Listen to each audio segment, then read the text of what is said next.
Hi.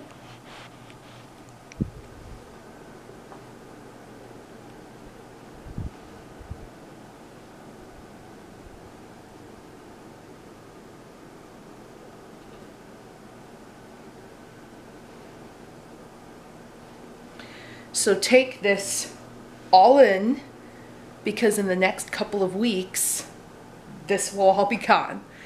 So oh, come on, doll. So what's going to happen in this room is we are going to be getting a new carpet, we're going to be getting new couches, and we're going to be getting new coffee tables. So over the next, I don't know, 2 or 3 weeks, all of this is going to be changed. And it's going to be very interesting to see it all play out. Both really excited as well as kind of nervous. Dolly? Stop. Hey, get out of there. We don't like the cats going behind the record player and everything. But another thing that's going to be changing in this room is that the speakers 1, 2, 3, and 4 are probably all going to be going as well, because they're huge and they kind of fall apart and they serve absolutely no purpose. Guys, mommy's recording, you don't fight. Mommy's recording and you don't fight. That's you, Miss Sassy Pants. No fighting. So we've been kind of carpet shopping and furniture shopping for a couple weeks. And, well, as in a couple weeks, meaning like mostly online, and we actually walked around in the store last weekend. And carpet shopping is by far the strangest thing to go shopping for. It is like, I can't really describe it. It just feels like the most adult thing that you'll ever make in your life, like as far as a decision. Because you walk in and you're like, okay, I need a carpet. And then as you walk around, you're like, holy fucking shit, there's like 10 million bajillion different carpets. There's different textures, there's different sizes, there's different colors and patterns. And some are made of polyester and some are made of like something else. It's not polyester, not cotton, but I forget what the other thing is.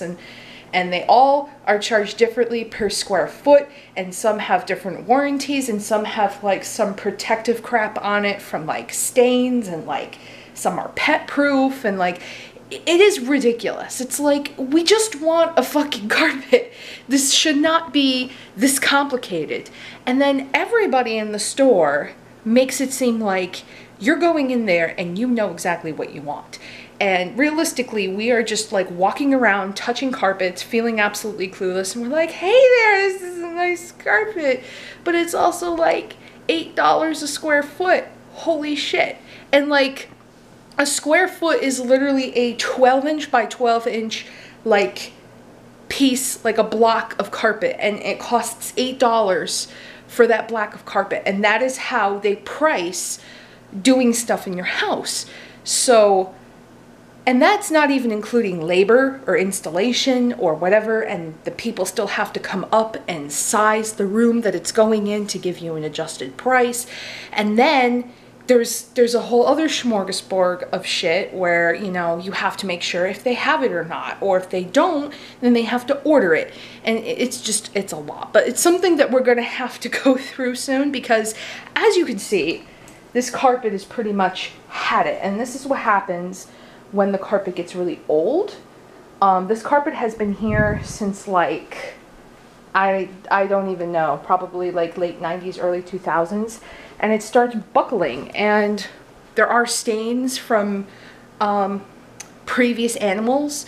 Before we took over this, there's like, I think under the love seat, there's like a giant pee stain where like, I guess one of his relatives had a dog in this house at one point, and she would always pee in the same spot on the carpet, and it was like never clean. So we just put like furniture over it so that way the cats can't get under it and can't get at it and smell it and everything. But yeah, so that is what's going on currently.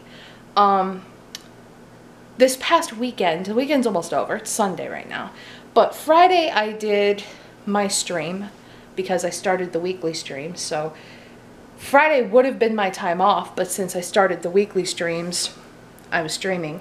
And I finished the mini-sodes for To the Moon, and just started and finished Portal, which was a really enjoyable game, and I was surprised on how much I actually liked it. I mean, I feel old in the fact... Dolly! Stop! Dolly has severe allergies, and she gets herself worked up on when they fight, or if she hides under furniture, so she'll be under like the tables and like the beds and stuff where it's dusty, and it causes her to have sneeze attacks. And she still continues to do it. And now she's going to sneeze all over the window because she's awesome like that. Anyway, I really enjoyed the game, even though I got incredibly like nauseous playing it because it's like all a bunch of like spinning and like flipping through fucking portals and like in and out and getting like all disoriented. But it was fun. It was fun. And John and I will end up probably playing Portal 2 at some point. I don't know when. But yesterday was a family gathering that I had to attend to, which didn't really... Oh, hey! Stop hiding behind fucking furniture! Why are you being all crazy? Why? You're trying to get into shit you're not supposed to. Stop doing that. Weirdo. Anyway, because Cooper is right here, and he's not even doing anything. And this is what I deal with every freaking day. She acts like he's going to kill her, and Cooper has not growled or snarled or hissed ever in his lifetime. Like, I'm not going to say he's a gentle soul. He does play rough, but he never hurts her. And he never fights. He just kind of gets provoked by her hissing, I guess is the correct way to say it. But she always acts like something's going to happen. Anyway, I'm losing track of what I'm saying. So family gathering yesterday. And not too many people showed, so... Stop sneezing! So not too many people showed, and we were there for most of the day, unfortunately. I'm not really huge into gathering events, especially with family, because usually it's just stressful, more so than enjoyable. I mean, it is nice. It's like, oh, well, cousin I haven't seen in like 3 years, but then it's like, okay, I'm done. Like, I'm not a very, like, you know, mingling kind of like person. Like, I don't like to go to a lot of parties or like occasions like that. It's like way too many people in one room, and I just kind of want to go sit aside. It's not that I'm claustrophobic and I don't want to be antisocial, but it's just like, I don't want to be here, you know? And then last night was the Splatfest demo for Splatoon 2, and it was Team Ice Cream versus Team Cake, and I was Team Ice Cream, and we won. And I literally got Ice Cream King, or like, no, it was Ice Cream Queen, because I'm playing a girl. So I got Ice Cream Queen ranking right at 10 o'clock when it ended. It was from 6 to 10, and I played consistently from 6 to 10, and I managed to actually get it within like the 4 hours. So I felt pretty good, and we won. So that was cool. And John is at the flea market with his brother. It's 11-ish. I'm gonna go set up my tea, and we're gonna record probably Alan Wake, because I want to try that game out. So let's go try Alan Wake out. I almost forgot the most important part of the day yesterday. So yesterday, Saturday morning, I had to take my car to the garage, the local garage around here. I ended up going to a new place instead of my usual mechanic because my usual mechanic ended up injuring himself. Like I think he broke a hip or his back or something. So he pretty much had to retire because he's already in his 60s and he can't work on cars anymore. So I started going to this other place down the road and I had to go and get an oil change, but I also had to go get my car looked at because it was making this obnoxious squealing kind of metal on metal grinding noise that I was like, oh God, this isn't good. And Googling it prior to taking my car in was pointing towards wheel bearings, was pointing to new brakes, it was, you know, an axle issue, something. Like, I hate taking care of cars. Like, we've probably had this conversation before, but like, I hate vehicle maintenance and I hate how expensive vehicles are. Like, I just think it's so incredibly not worth it, considering like it is something that we have to use all the time, but like pretty much getting a new car is like buying a house. It's just atrociously expensive. But anyway, so I went and I'm like, I have to get this looked at because the noise was getting so unbearable, so incredibly loud that I couldn't even enjoy a ride home with the windows open without just this noise going on. It was just really bad. And you know, people would actually look at my car as I drove by and I'm like, oh my God. So I told them about it and they said they'd look at it. So I expected to like walk out there with like, you know, paying $800 on up because of something wrong with the car. And it was the luckiest day of my life because the guy came out and he's like, I've got some great news for you. It was just a little bit of dirt that was stuck to your brake pads and we cleaned it off and it's fine. And I'm like, hallelujah, holy fuck. And then my car's okay. So now it doesn't squeal anymore and it's awesome. I mean, this will never happen again. Ever happen in this car's lifetime. Like, I have never went in to get my car fixed and then came out and it was free and there was nothing wrong. Never ever happened. So that was pretty cool. So my car is actually okay to drive. It's not like 100%, but it's doable and that's enough for me. So hooray!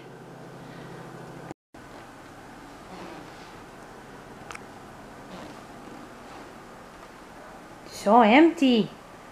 It's so empty, doll. What are you gonna do?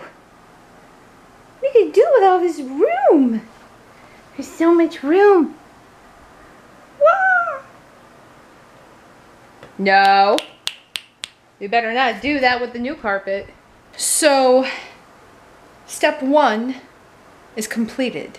Step 2, we currently have a guy coming over to measure the floor and we're going to be getting the living room into the hallway with new carpet. We've already chose our carpet. It's going to be called Chocolate Bar, I believe, and it's like a dark brown, but it's got like speckles of like silver gray in it and stuff. Should be really interesting. Are you excited, Coop? Are you excited? New things! New things! Yeah, the cats are having a field day with all of the room now in the living room.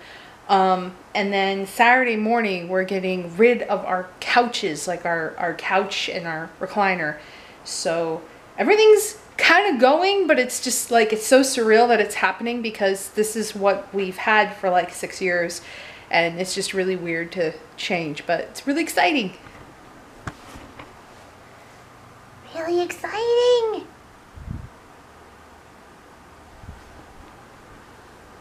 Also, the ugly stain in the carpet that will never come out is going away forever. Yeah, you probably made that stain, didn't you, Coop? So we got our floor measured yesterday, and I guess the next step is getting a call sometime today. What the? What the? She browed at me. So I guess the next step is getting a call today and then hopefully getting some estimates on how much everything's going to cost and seeing when we can get everything done. In a perfect world, we'll be able to get this done this weekend, but that may not happen because I don't know how their schedule is or how open it is, but if we're able to get it done, that'd be great. because this Saturday we're getting rid of the furniture. So obviously we want to get the carpet done after the furniture is removed, because it'll free up a lot of space in here. We'll be able to just kind of casually take the rest of the stuff out, which won't be too hard, and then we'll be able to lay down new carpet. And that's about it. That's kind of where we are right now. What are you doing? What are you doing? You're so active this morning, Miss Doll. What are you doing? So fingers crossed.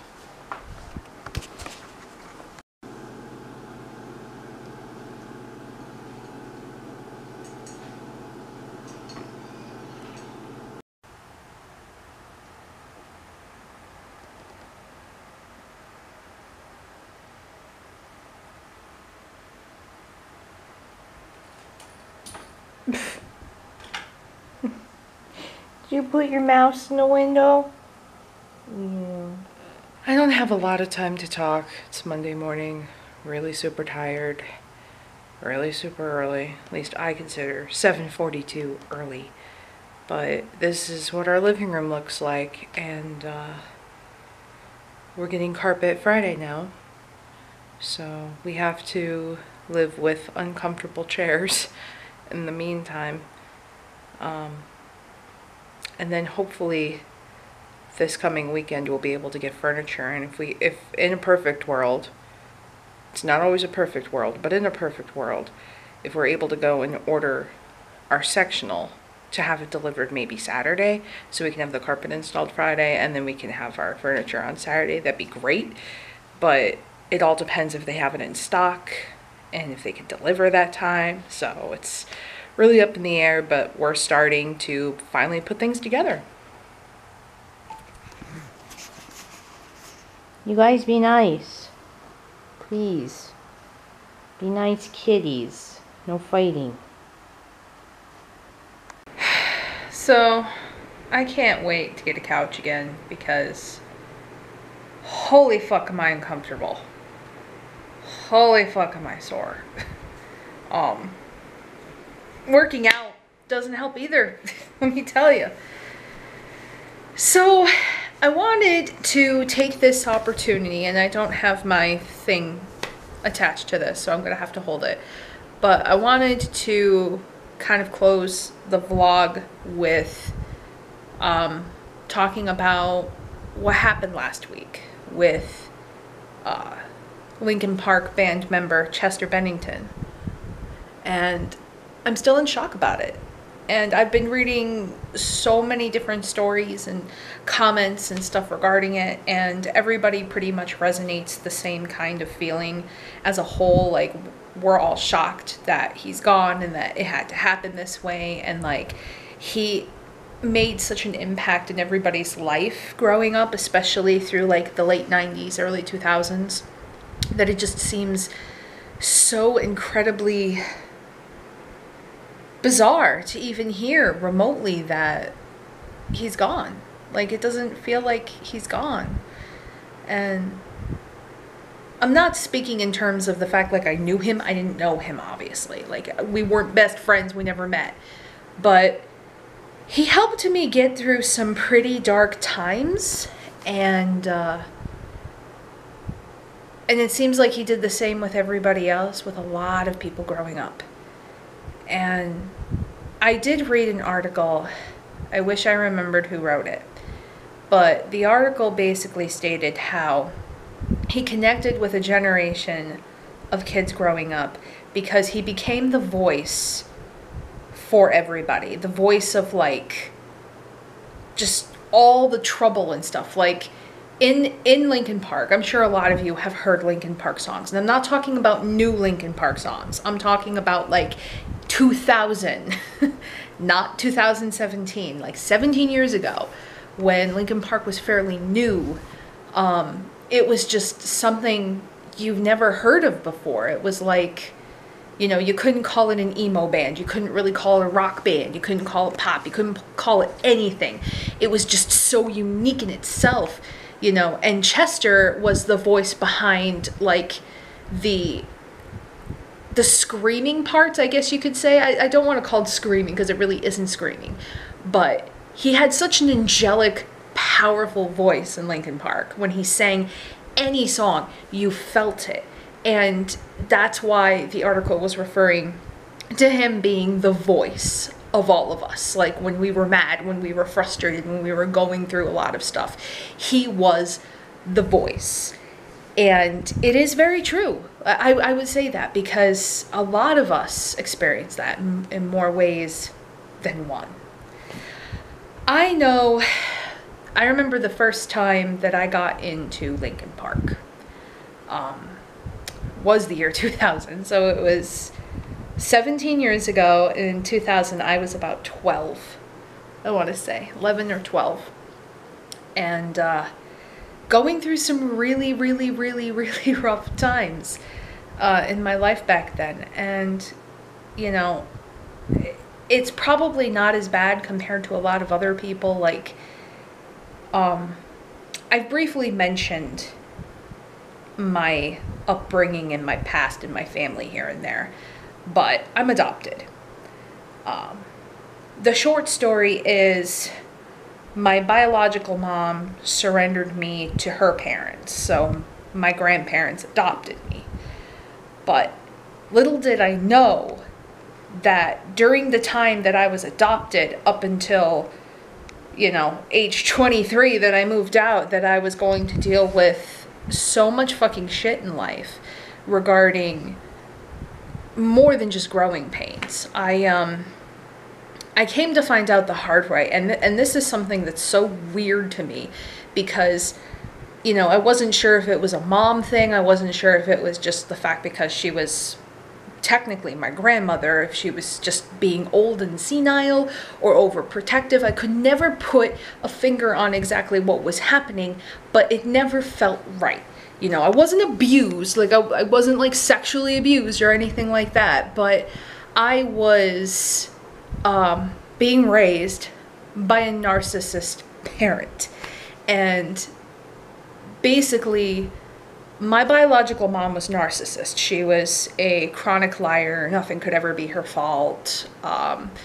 Always putting me on the shelf like a trophy kind of thing. Like she would brag to people even though I wasn't part of her life. And then I was raised to believe, you know, that she's just selfish and senile and you stay away from her. And which she is, but I was being told that by the parent who adopted me, who was the grandparent, and she was also a narcissist. So it was like double whammy because I did not know what normal was. And then I would go to other people's houses and, you know, like over my friends' houses sometimes, and like their parents were the complete opposite too. Like their parents didn't even give a shit about them. Like, oh, you want to go out? Well, fuck you, whatever, do whatever the hell you want to do. So like I either had the narcissist parent that was always putting me down, or, you know, I go over my friends' houses and their parents don't even give a shit if they're even alive. So it's, you know, it was just like, it was so weird. And it wasn't until much later in life when I, you know, I think I came across something on the internet. It was like an article about narcissism, and I was reading it and I was like, oh my God, this is me. And thus, here it all is. And Linkin Park helped me get through that whole time, because when I was going through that period of time, you know, being 12, you know, hormones and like your body's changing and your life is changing, and I was entering high school and just all this different kind of stuff going on in my life. And, you know, and then you get your parent who is throwing you under the bus every which way, but then like praises you in public in front of other people to kind of look good, and then claims that any success in anything you do is because of her, but yet behind closed doors says that you're a failure. So it was really hard because I fought so much with her and I tried to stand up so much. And this was back when corporal punishment in families was not frowned upon. This was back at a time where, like, If your kid misbehaved, you did hit them with a belt. You did smack them across the face. And that was considered normal and not abusive. And I dealt with that. And let me tell you, it's abusive and it fucking sucks and no one should do it. I mean, aside from the spanking part, I feel like, you know, to a certain degree, you know, giving your kid a good spank on the ass when he's doing something wrong is, you know, is needed sometimes, especially in this generation. But, you know, I was always cracked across the face and yeah, it's not good. But it sucks that Chester's gone, that we can't have good music again, you know, like I hate it when you find a really good band or like, you know, a really good movie or whatever, and like your favorite actor dies and your favorite singer dies and just like stuff gets ruined. But it's also a reminder that despite the fame and the fortune and everything that happens in life, that we are human and we are susceptible to our own demons. And Chester Bennington fought a lot of personal demons himself. And we need to be consciously aware of that as a society going forward, that like we need to be kinder and gentler in a way towards others and more open and more friendly. We can't be judgmental and we can't be, you know, dismissive of people's issues. We have to address them and, you know, treat other people the way that we want to be treated. And this is the prime example of it, because if we don't, then we're going to lose a lot more people over time to suicide. And it's just not good. And, you know, and that's why it's important to call your friend and call your loved ones and anyone who's close to you that you know are going through problems and say, hey, I'm thinking about you, I care about you, I love you, and I want you here. Because that's sometimes enough, even if you're not physically making contact with them. Sometimes it's just enough to say, hey, I'm here. And we all need that. All of us. So that's where I'm going to end this. Sorry to get very depressive towards the end, but I feel like it was something important to address. And I'm sure a lot of you guys are going to miss it as well. Were you fans of Linkin Park? What were your favorite songs? My favorite song was Easier to Run. And that was something that I listened to. I actually had a CD player back then when I was 12 that I would bring with me on the bus because I had to go on the bus to and from school. And I would have the CD player in my book bag and I'd have the strings out of my backpack and I'd wear the headset and listen to Linkin Park like on loop for years. Like I know every single lyric to the songs and I even like their new stuff. But what do you think of the situation, and how do you feel about it? Maybe you feel the same way I do.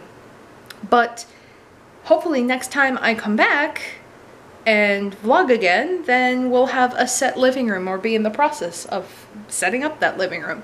So hope you guys enjoyed. Take care everyone, and I'll see you guys next time with hopefully a new living room. Should be exciting. I can't wait for it to be done. So see you guys next time, and bye-bye. Say bye-bye to Coop. Say bye-bye. He's like, burr. He's like, why you do this? I am turd. Why you do this? Brr. Nom nom. Brr. Bye bye guys.